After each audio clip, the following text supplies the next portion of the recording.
Este taller lleva como título El Estado y la Revolución. Está inspirado en la obra y en el contexto y los debates de Lenin del Estado y la Revolución.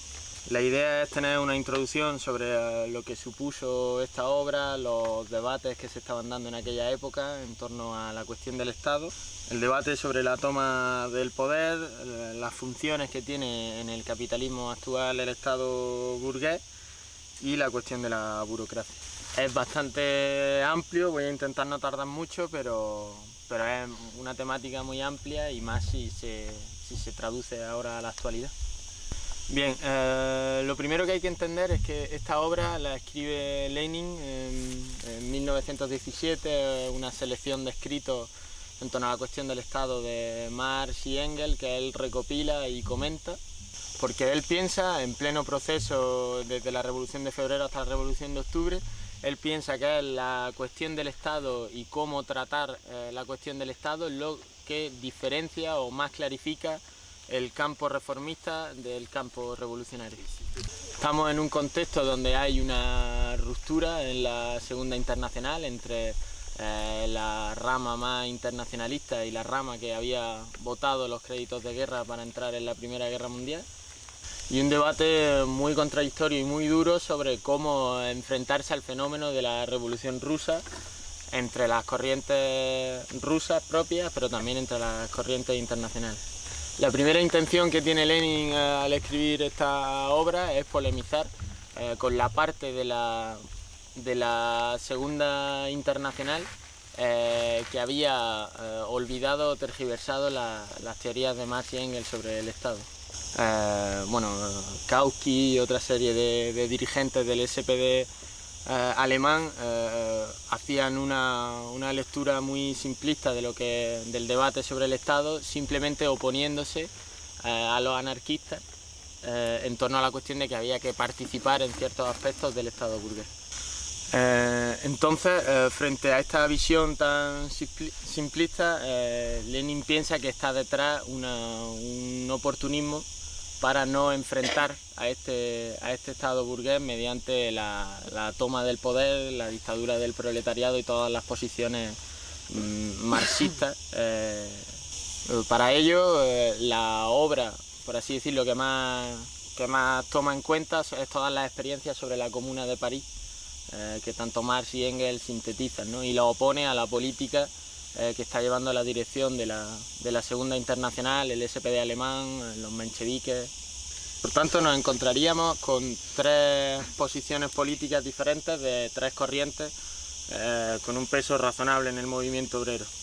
Una de los anarquistas, donde se apuesta por la destrucción del sistema capitalista, la destrucción del Estado burgués y por tanto la no participación de ningún elemento de poder ni de administración del Estado burgués.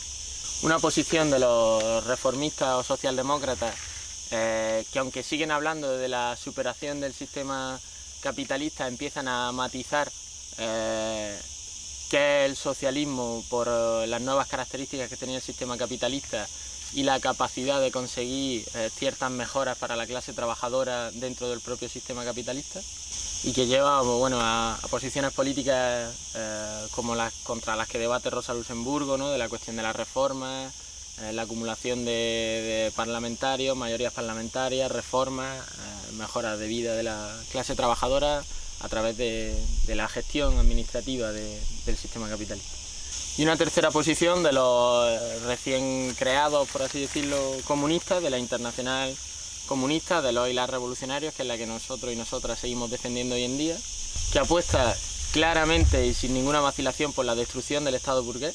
Ahí hay un acuerdo al 100% en el largo plazo con los anarquistas, pero que reconoce de una manera más sincera que para esa destrucción del Estado burgués hace falta la toma del poder por parte de la clase obrera, de las clases oprimidas, y el ejercicio sistemático de ese poder contra la clase que ha sido hasta ahora dominante y que sigue conservando grandes centros de poder económico, político, social, que es lo que llamaban los clásicos marxistas la dictadura del proletariado. Sí, un sistema social donde el poder lo ejercen las clases oprimidas donde existe la mayor democracia posible entre las fracciones de estas clases oprimidas, pero donde se ejerce una represión económica y política contra las clases dominantes. La expropiación de empresas, la expropiación de bienes, la expropiación de riquezas, la creación de milicias obreras y ejércitos rojos.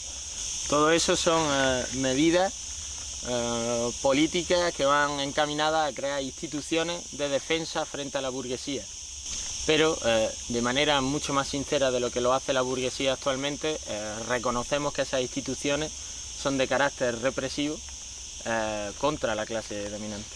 Es por eso que nosotros reconocemos que el Estado, sea cual sea obrero, sea burgués, sea feudal, es un elemento de represión de clase. Y es por eso por lo que apostamos que en una sociedad futura, ideal, libre de opresión, a lo que llamamos comunismo, el Estado no tiene lugar, no existe este Estado.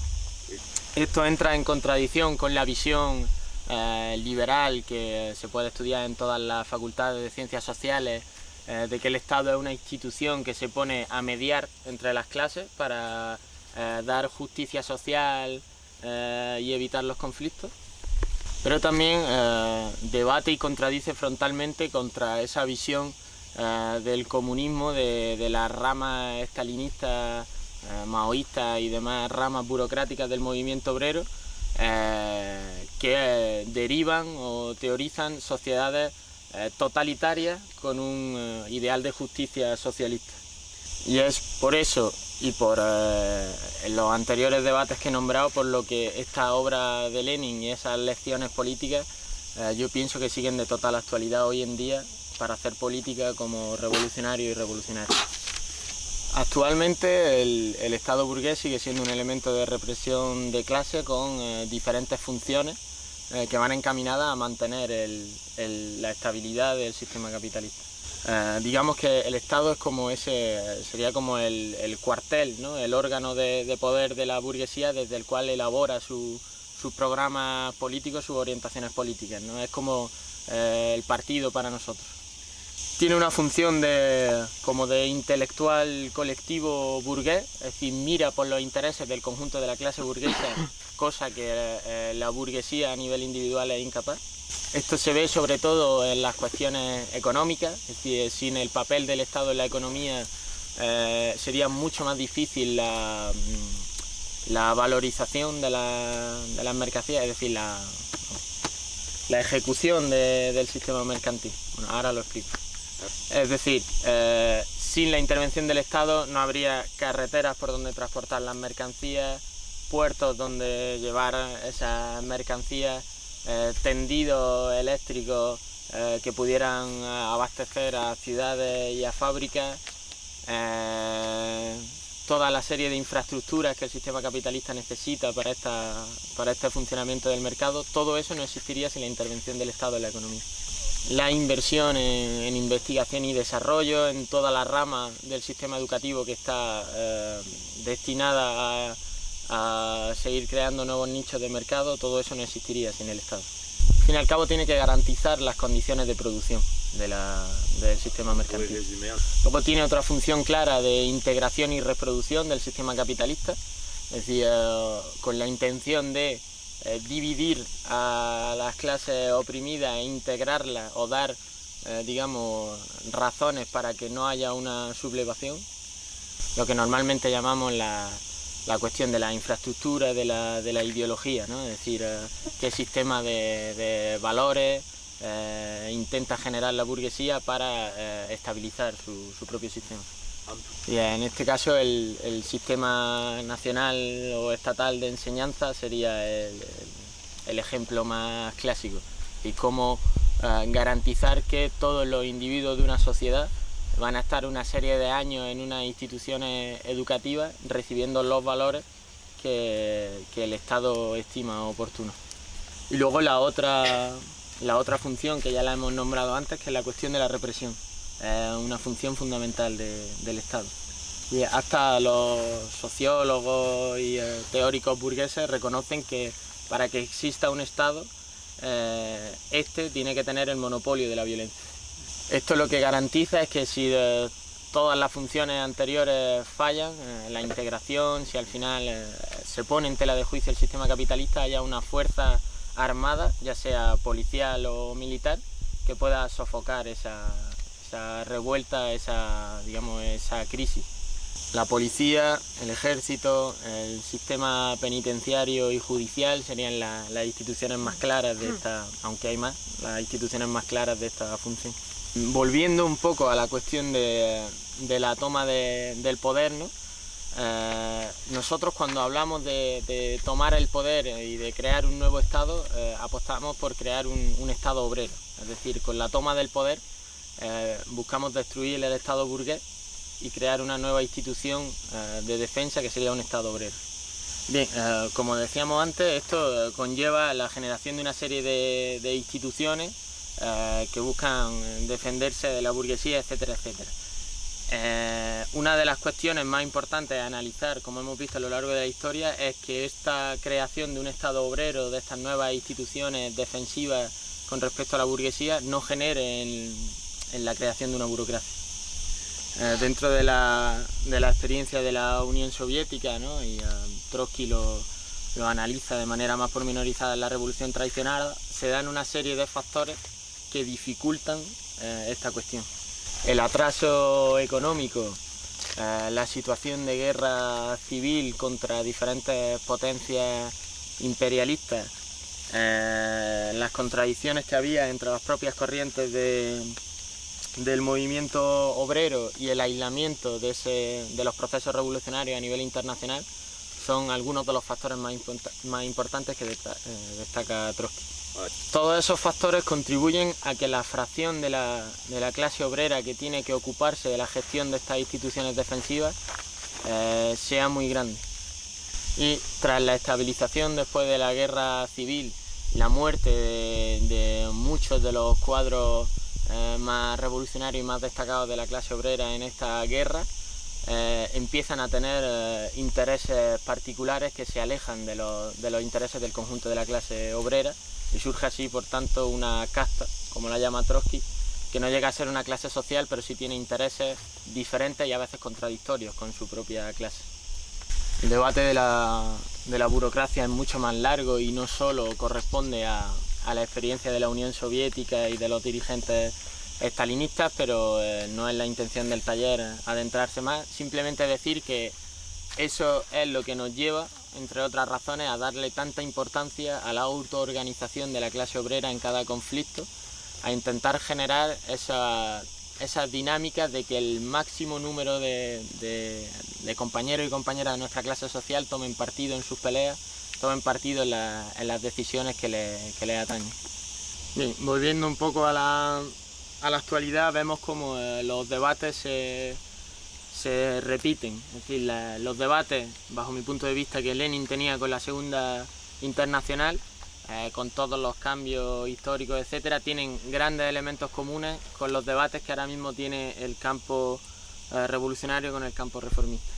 Incluso con los debates que seguramente en Francia y también en el Estado español, ¿no? Pero en Francia, en el seno del Frente Social, habrá con las corrientes del autonomismo o corrientes más anarcosindicalistas o anarquistas. Es decir, cómo orientarse frente al Estado sigue siendo un debate central dentro del movimiento obrero en la actualidad, ¿no?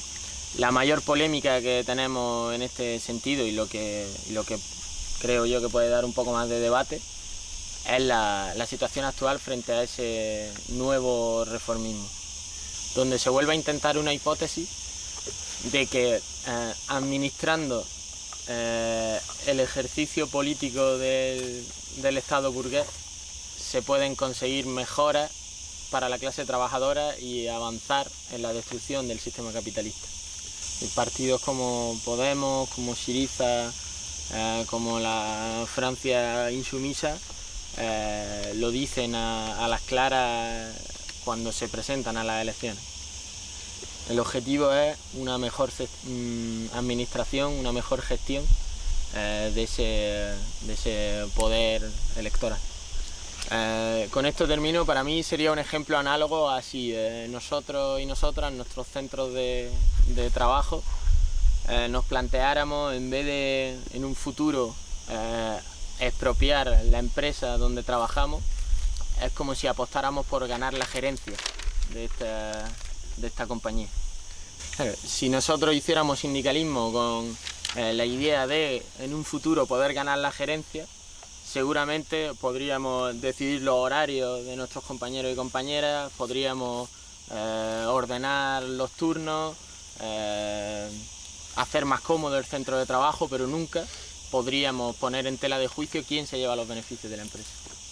Para mí, en esencia, es lo mismo con la cuestión de los gobiernos de izquierda. Se pueden hacer leyes que limen algunas opresiones específicas, se pueden hacer leyes progresivas que mejoren ciertos aspectos de la vida de la clase trabajadora, pero nunca se podrá poner en tela de juicio el sistema de opresión estructural que es el sistema capitalista.